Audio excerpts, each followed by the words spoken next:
Well, hey there, it's Elke, and welcome to another episode of the Creative and Ambitious Entrepreneur Podcast. I'm Elke Clarke, if you haven't already met me, and my daughter Jen Clarke, who's usually on these podcasts with me, unfortunately is sick, and so while I'm recording this, so she won't be here today, but I'm going to give you the 6 things that I wish I had known before starting an online Zazzle business.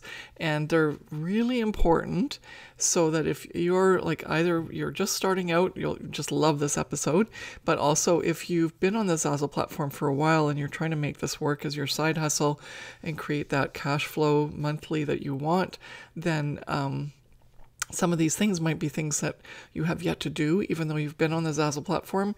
And if you do them, then they will help you to move your business forward on the Zazzle platform. Okay, so it's always this thing where, especially in 2022, where just as I did when it was 2007, holy smokes, that dates me.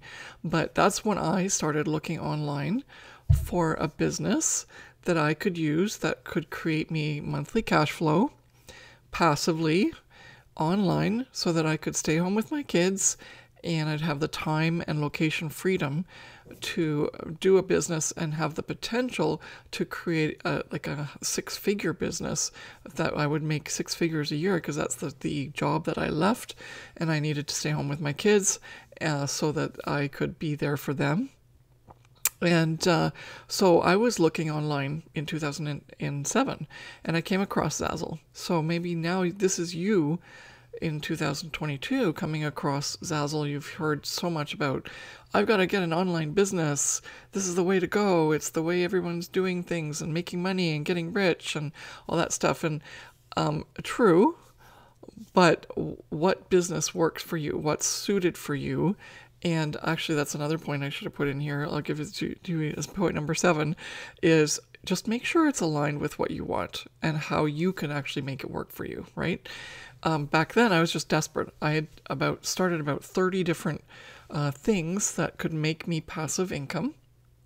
And some of them worked, and some of them worked for a while, but then the platform shut down, or I couldn't keep up with the pace of work, and I wasn't getting paid very much, and I always had to show up again, and I couldn't just build a legacy, which is actually what I've done with the Zazzle platform business that I've developed. This is going to be inherited by my children if something happens to me, God forbid. Then it's inheritable, right? It's like an investment portfolio. And so what I love about Zazzle is that it allows me to balance that time to be creative. And even if you're not creative, you can actually still work on the Zazzle platform and or make money on there in different ways. And so that's not the point of this episode, but check out some of my other podcasts. There's tons of information how you can make money with referrals and so on. But what's really important was that was a nice balance, right? I could be creative. I could work when I wanted to. There was no income ceiling, which is actually why I quit my 6-figure job. Yes, I know it seems really weird because I should already be really blessed, but I had spent 11 years getting my postgraduate degree. I have a PhD in sciences, and I needed to make that 11 years back, right? 4 years of undergrad and 7 years of being in the PhD program. And so even though that gave me a lot of accolades, I was really missing out on those income years. And so I needed a job that wouldn't give me a ceiling. I didn't mind working hard, but I wanted to get paid more at that point so that I could catch up from all the years that I'd been missing out on earning. And so that's what I wanted from Zazzle. And I had big hopes and really high hopes. And unfortunately, in the first year, I only made $90. And in the second year, I made $2,300 or something crazy like that. In the third year, I finally made 5 figures. And then in the fourth year, I made $65,000. And then I think by the 5th year, I was making $100,000 a year. So it took me 5 years to get to $100,000 without knowing anything, right? And that was really, really important for me to get there. And it was so difficult and so hard. And so you might be in the same position right now, or you're just starting out and you're going like, how is this going to work? How long is this going to take? And like, what should I do now? And I've got to find out what the inside scoop is from, someone who's gone through this already. So that's what today's podcast is all about.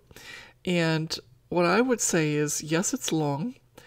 Yes, you don't get money right away like some other, platforms promise you, but you get the money in the end, right? I can't tell you how much, but if you set up your business right, this is a good business model. And the business model is sustainable. It's long-term. I'm still selling things that I made in 2008. And if I wanted to, I could at any time jump back on and really blow it up and make it even more successful. Or I can take what I'm doing right now, my 4 hours a month that I use to kind of maintain my business on Zazzle, and I'm really happy with my paycheck that I get from the Zazzle marketplace, from the Zazzle people, right? Because they pay out the royalties. And the fact that our current coaching clients are taking, this Zazzle platform as a way to do a bunch of different things, right? They're either trying to retire early, and they're using their money to buy more investment properties so that can be another cash flow, or they're interested in staying home with their kids, or they have to stay home with their kids because their kids have disabilities and they need a way to make that money without having to leave them at a babysitter's, or it's too difficult to leave them with the babysitters, that kind of thing. There's also times where you want to be there for your loved ones when they're sick and you want to take care of them. And that's happened to me quite a few times. And I'm so blessed that Zazzle my business on Zazzle gave me that opportunity to just take off for 4 or 5 months and just let Zazzle continue to pay me out because I'm still selling, because I set everything up properly. But then, when I was ready to come back after I'd spent the quality time and helped with nursing and taking care of loved ones, or when they were sick, like when my mom had her hip operation, that kind of thing was just gold for me, that I could just drop everything and be there for her. And maybe you're in that same position, that every so often as life gives you, these turns in the road where you're going to have certain things that approach you, you're going to be able to be very flexible with your time and your location, and still creating an income for yourself and a legacy for your family. All right. So, but as I said, it takes some time, and it's not the easiest of things, because you're really still building a business, and you're building a brand, and you're building demand for your brand. And so please, please, please keep that in mind. There is no get-rich-quick scheme on the online space, as much as all those people standing in front of their Lamborghinis say there is. They might have a really big windfall, but it's not a sustainable, long-lasting business where you can earn year after year. And if you do set it up properly, that is a possibility on the Zazzle marketplace, because I'm proof of that. And now our coaching clients are starting to become proof of that as well, especially in the last year. For example, in 2020, one of our coaching clients, Christine, which I've talked about so many times. She's a wonderful, wonderful woman, and she's actually been on one of our other podcasts as an interview, so I'll make sure that gets put in here. I'm just making a note here. Add Christine, that I post, and I'm using my computer for notes here, so link. And then I'm also going to put in Brandon's link, because these two have been so generous in sharing their journey. And it's funny, because even before they knew they were going to be successful, they said, I'll be open to this. I'll be open to sharing my journey. I won't tell people my store. I won't tell people my, exactly what I did, because that's not fair. They have to work out their own their own stuff. But the progress and me going through the training, that I will document and tell you. And so they've done that since they started with us in 2017.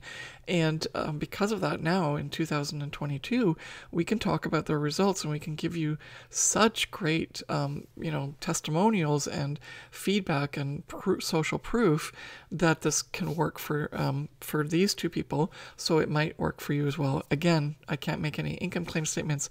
I never can.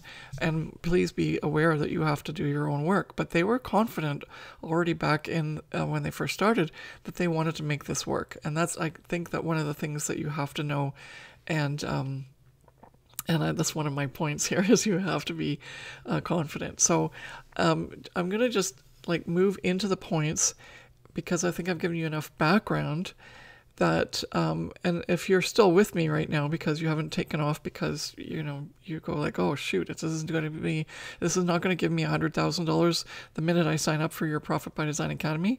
I go, yes, you can't expect that.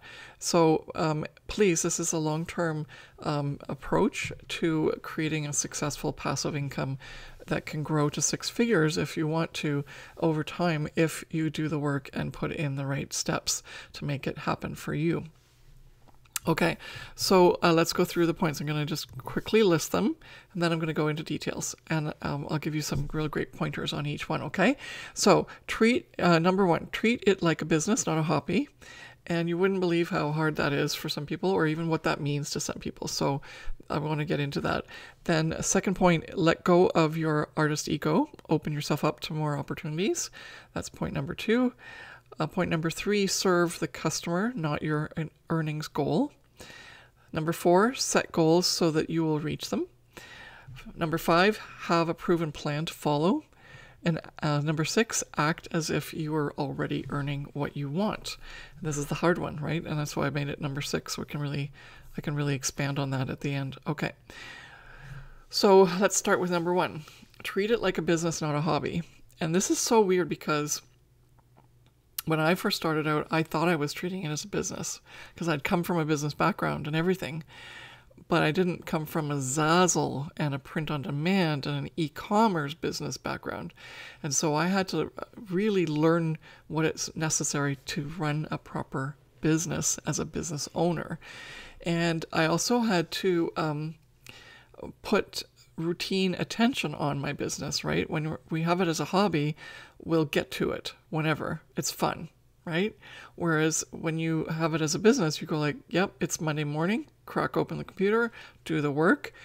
Even though Elke said it's all, location, time, freedom, whenever you want to. That doesn't mean you didn't have to work. It means you have to work intentionally and very consistently so that over time, the work gets done because the work still has to be done. It's a lot of work. But once you get it in place, you benefit, right? And also, while you're working, I want you to have intentional actions that you take, whereas and that are very specific and will be strategically giving you results. When I first started, I worked hours and hours and hours every waking minute that I had that wasn't geared towards taking care of my family. Even sometimes after they went to bed, I went like late into the night, 2:00 in the morning, because I loved working. I'm a night owl. And I realized that was wrong because I was worn out, first of all, from doing so much, because I wasn't doing intentional work, and so therefore I wasn't even getting results. In my first year, I made $90. I don't know if I said this in this episode already or the other one that you're going to see next week, but that was just mind-blowing because I intentionally, in my intentions, worked as hard as I could for that entire first year in 2007, 2008, and I made $90. Oh, it still hurts to say. And because I was delusional in terms of what I thought would be the thing that would work, but it was also because I didn't actually treat it properly like a business. I just thought that I didn't look at strategy. I didn't analyze my numbers. I didn't see what my work was doing in terms of a result and deciding to not do something that wasn't working anymore. All of the things that are required and that usually happen within a business weren't happening in my business because I, in the past, had been a business employee, not a business owner. And so there's a lot more to learn, and I would highly recommend that you get that training to know exactly what needs to be done so that you can truly spend the time that you do have, which is really important and so precious to you, right? Because more than likely you're doing this as a side hustle in addition to your full-time job or full-time things that you're doing, like taking care of kids and so on. So you don't have thousands of hours to spend. You actually should only be spending about 20 hours a month on this. If you use our Profit by Design Academy training, that's what we recommend. And everyone just always goes like, what? How is that possible? But that's how Christine and Brandon actually made it work for them, because they had other full-time demanding jobs and still do. And so therefore they couldn't spend a gazillion hours, trying this, trying that. They had to go like, what works? Give me what I need to do, and I'll do it. And when they were working, they were very efficient at their work. And so that's what I want you to do, is treat it like a business, not a hobby. Tip number 2. Let go of your artist ego and open yourself up for more opportunities. I don't know where you're coming from in terms of your background, but whatever you are doing and however you've come there, even if you're not a creative, what I want you to do is let go of that ego of saying, my stuff's valuable, which is, this is the hard part, because it is valuable, but my stuff's valuable, so it should sell.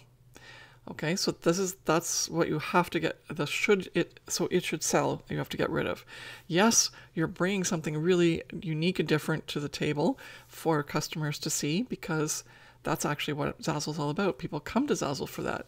And so we don't want to lose that, but we want to lose this impression that just by adding whatever it is that you've decided to put up there, it's going to sell, right? Instead, what we need to do is be open to the opportunity of serving the customer, which is point number 3. I'll get into that a little bit more detail in a minute. But then the other parts of this is removing that mindset block about what will work and what you're good at.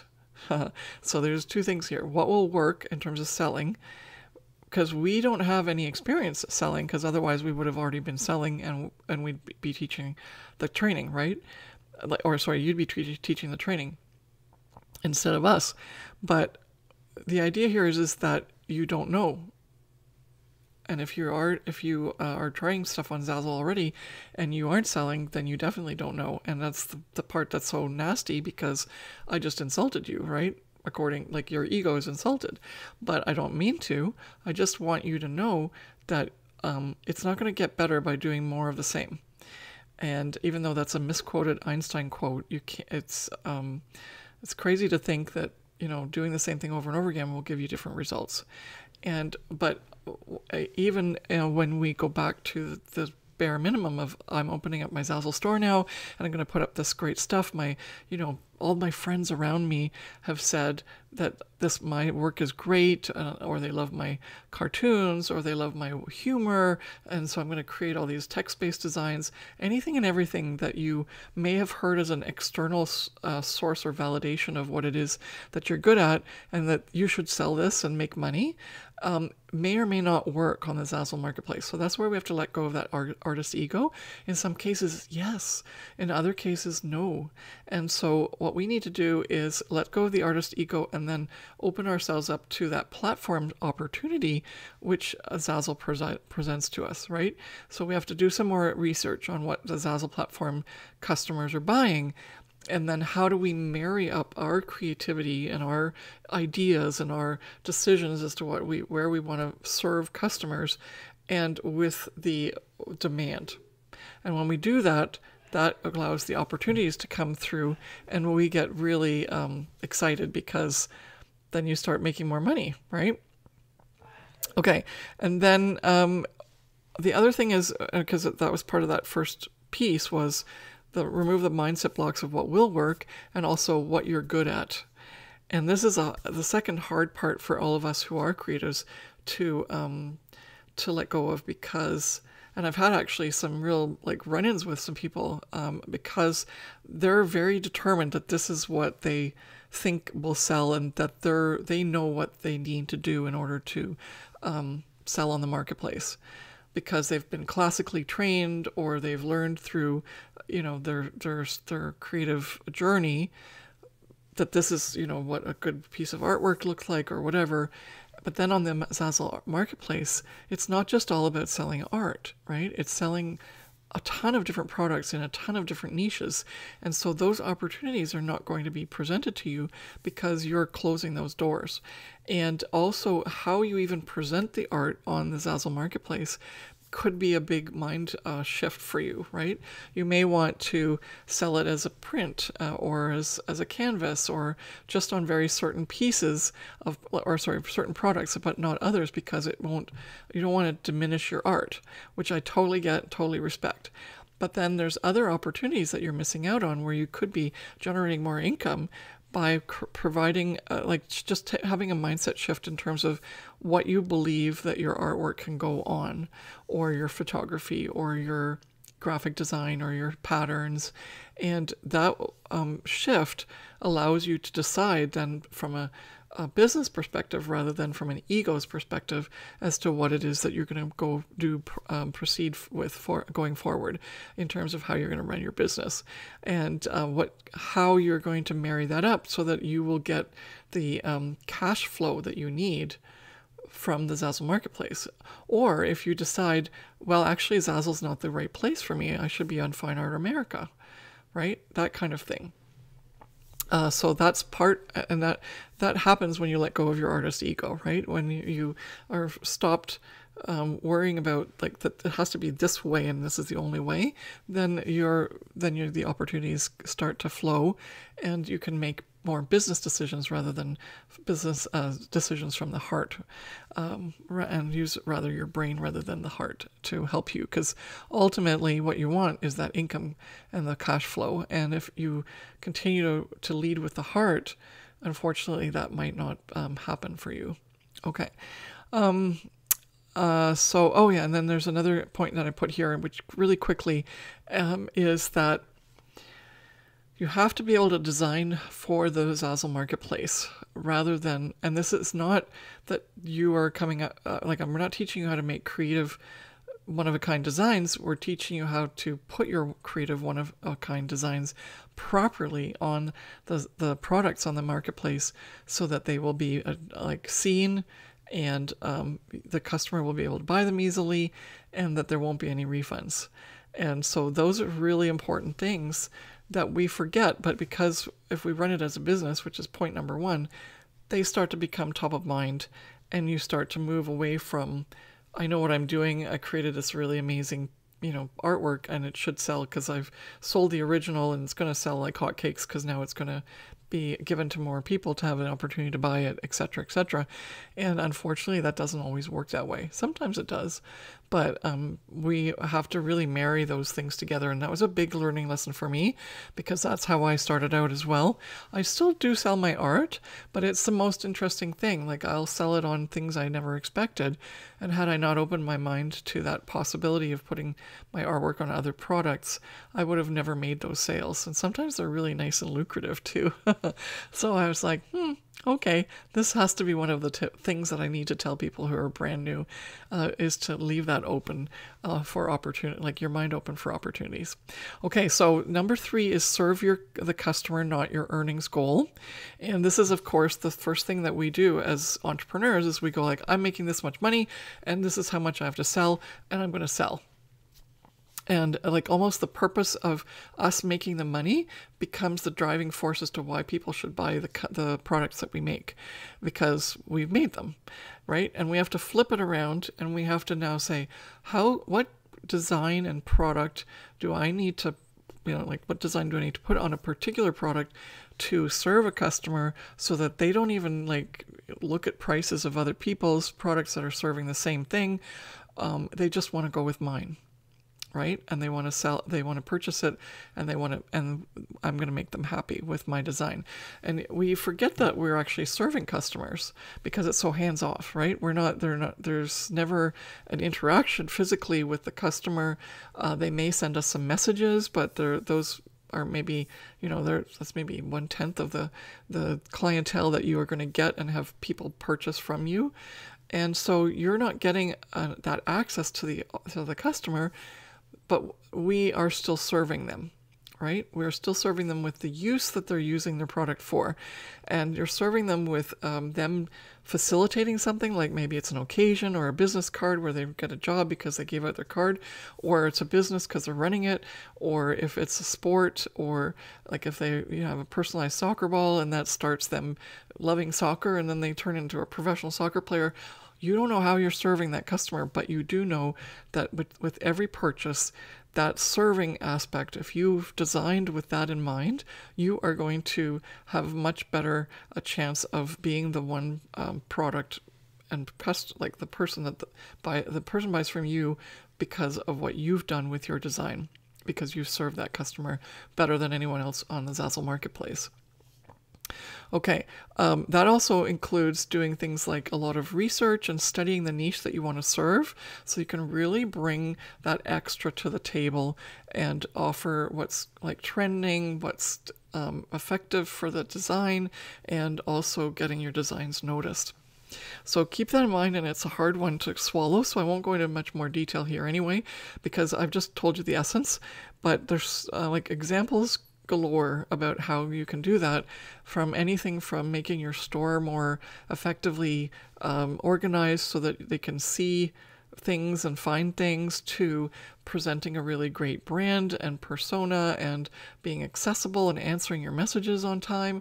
So many different ways that you can serve that customer in addition to the actual designs that you are making on the platform. Okay, point number 4, set goals so that you will reach them. And this one's really important because when I first set my goal, I go like, I want to make $1 million on the Zazzle marketplace. And I set that in 2007. Well, I didn't reach that until much later. I don't actually know the number right now as to when I reached that, but it was a while back. And the point here is that was such a huge goal. It was absolutely not going to be made in 1 year. And I started getting more and more depressed that I wasn't reaching my goal. So I actually created my own goal setting technique. It's called the ERSD goal setting technique. I'll give you a link in the show notes to it. I have a podcast that talks about it. I have some videos that describe it on YouTube. And so I'll give you some links to that, and you can get all the details as to how to use that. I highly recommend you use that technique, and so that you'll never ever not attain a goal. And that seems really hard to swallow. It's like, what? You mean I'll always reach a goal, but then aren't you like setting the goal too low and you'll never reach it? And the reason that the ERSD goals work so well is because you set 4 goals for each one of your goals. And then that way you're meeting a goal at some level or another. And then as you reach the higher and higher goals, you feel really good that you thought it was a stretch goal, for example, which is what the S stands for, but then you reached it without feeling like it's a stretch. So then you get to fluid, like this is very fluid, so that once you do that, like a lot of our coaching clients do that, they set certain goals and then they go, I've already met my stretch goal and it's only halfway through the month. And so then they go, I'm going to reset my goals because I can do better. And so it's a very positive motivational way of creating a goal setting for not just earnings, but for anything you want to do in your life. You want to like exercise more, or eat healthy, or read more. Any goal that you have in life, you can use this ERSD goal setting technique for. And I highly recommend that you start implementing it in whatever you want, but definitely use it for your Zazzle earnings and your Zazzle business, because it's going to, and I'm just adjusting things here because I'm just noticing that I've just like had my hair behind my ears the whole time, and I was just like, I need to put them ahead. I don't know why. But anyway, so I think I'm just so excited about this goal setting technique, and it's helped people like Brandon and Christine get to the $1 million in Zazzle earnings or sales, and they've earned so much now that like Christine is at $300,000 and Brandon is at $330,000 as of 2015. Sorry, not 2015. I'm getting all my numbers mixed up. December 31st, 2021.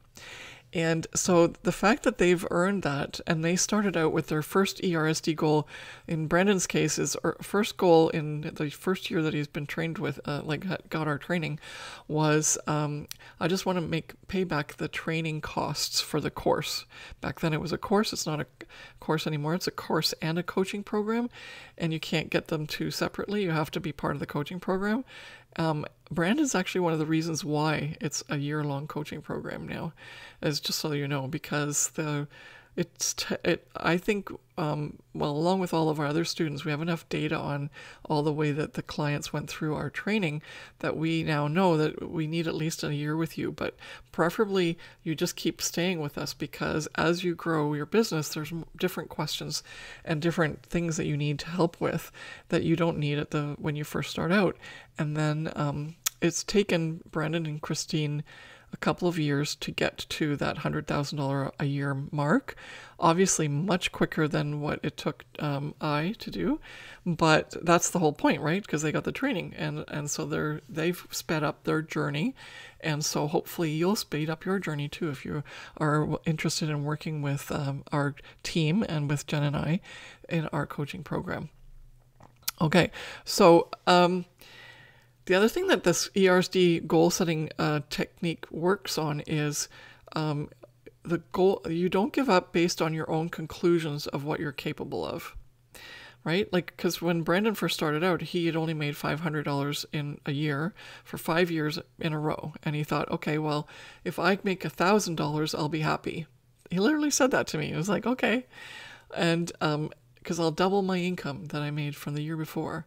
And then he made $10,000 in his first year, so that was a lot more than he thought he was going to make, 10 times as much as what he thought he was capable of.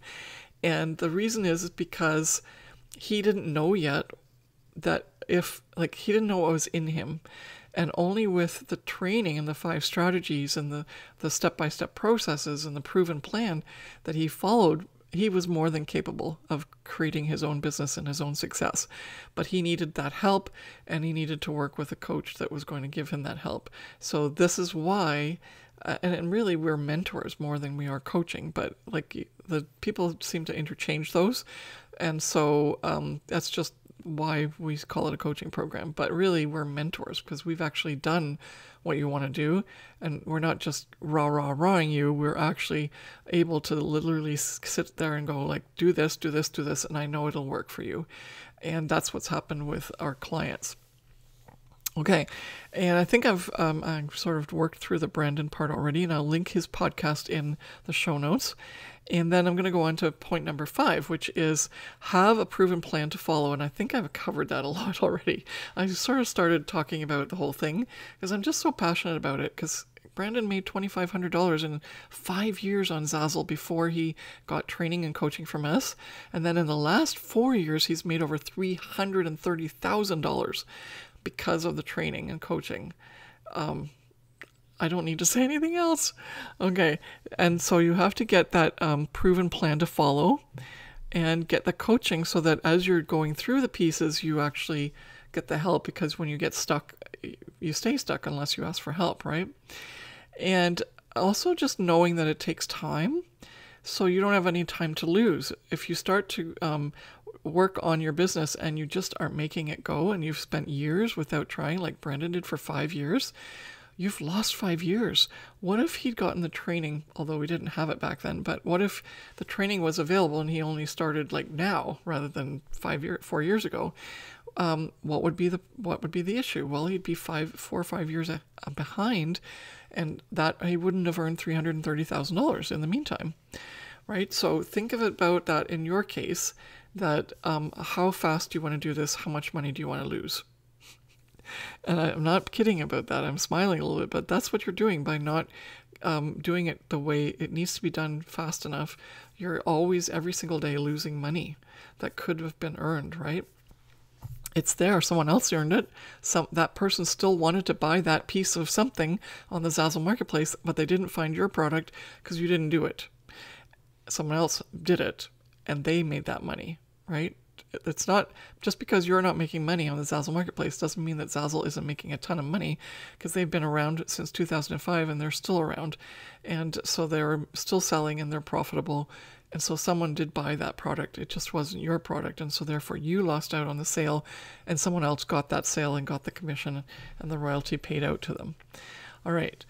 So last but not least, and this is the one that I had the hardest time figuring out first, but now I think I can explain it to you, for especially to someone who personally I had to figure it out and work through it.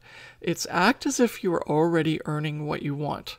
It comes from the I'll say it again. Act as if you are already earning what you want. It doesn't mean act as if you're making that money and go spend it all and you don't actually have it. But you have to act as if your business is earning that amount of money that you want it to earn. And so when you do that, when you reposition it like that, and maybe I'm just repeating it, so I'll say it a different way. Switch it around and go work backwards. If you want to earn $100,000 for the year, go check out my podcast that is, which number is it now?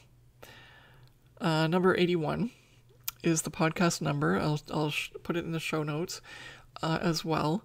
That I'm going to just add here, number 81 link, just to make sure that everyone gets it. And that will be good. Then that walks you through how you could perceivably earn $1 million in sales on the Zazzle platform in 1 year.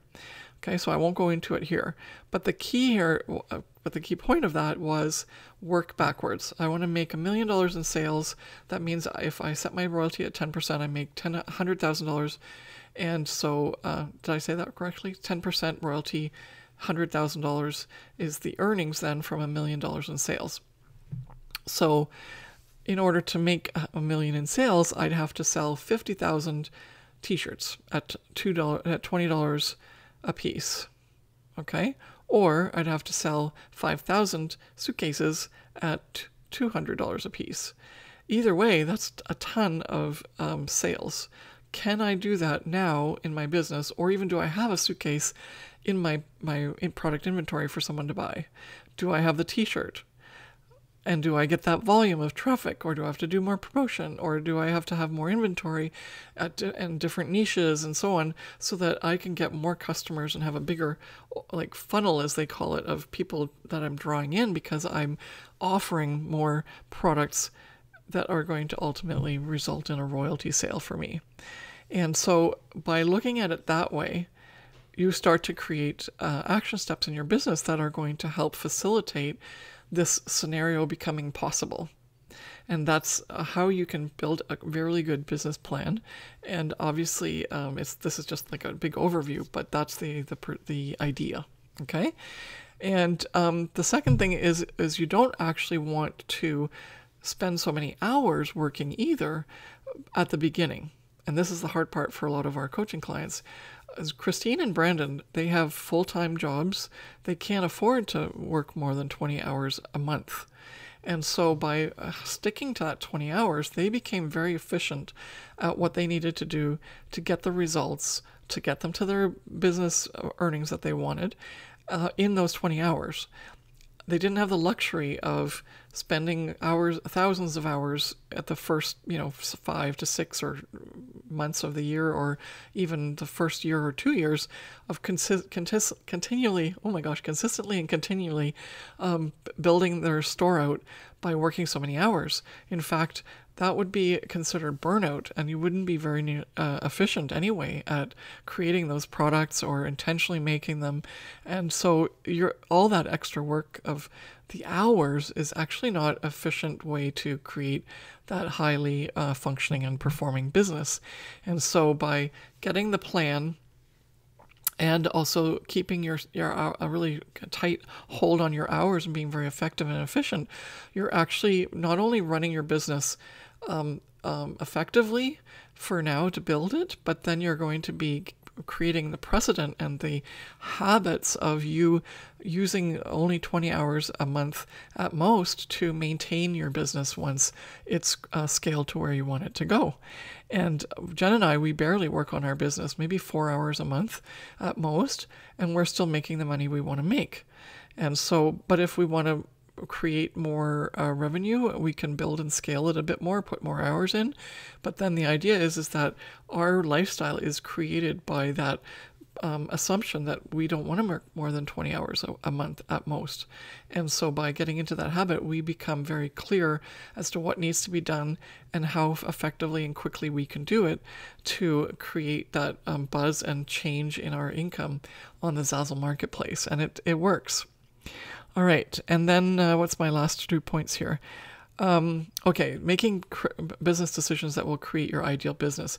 Yeah, so not only the time you spend, but also having the business set up in such a way in terms of product inventory and how you function and what your brand is and what your promotions, activities are. That's what you're going to do to get it started based on what you want it to be. And then secondly, if you're doing certain things and they don't work, you can make business decisions based on where you want your business to be. So if it's not working, look for some way to make it work. Decide what you want to do outside the box. Maybe it's invest in our Profit by Design Academy coaching program. Maybe it's stop doing something that you're doing and because it's not working, and then continue doing the thing that is working.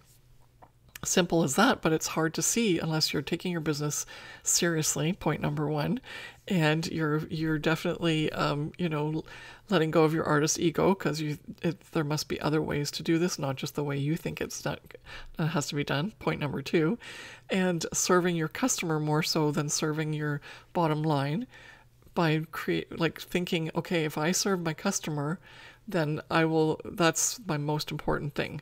The money will follow. If you watch or listen to anybody who's successful and they get asked, what's the secret? I served my customer first. Then everything else made sense. Business decisions, what I did, how I showed up for my business, all of that, right? And then so that's also the last point in point number 6 is show up for your business with the actions that are needed and the beliefs that you can do it and that this is going to work for you in order for you to see it as if it's already been achieved. Okay? So that brings me to the end of this podcast. Thank you so much for watching. I've just sort of half summarized everything, so I'll do it again. I'll do the tips again. Treat it like a business, not a hobby. Let go of your artist ego and open yourself up to more opportunities. Serve your customer and not your earnings goal. Set your goals so that you can reach them. And somehow I've got 5. My fingers are not showing that. If you're watching this as a podcast on YouTube, you're going to laugh. Okay, so I had point number 6 and I was on my finger number 5. Okay, so I'll just finish with 5 is have a proven plan to follow. And 6 is act as if you're already earning what you want. And those are my biggest and best learnings after being on this platform since 2007, and with Jen and I combined having earned over $1.5 million. That means we've sold $15 million alone on the Zazzle platform. That always blows my mind. It's just I'm up there with all my designs are up there with Disney and Marvel and all those other big names, and little me has contributed to the Zazzle platform, and I have created a life for myself that has transformed everything that I had known before, and I made it into my life that I live now, that I love, that I didn't even know was possible. And I'm hoping that you will feel that it's going to be possible for you. And I wish you all the best. And keep these points in mind when you are starting your Zazzle business and as you're growing it and hitting some roadblocks. Take care. Thanks.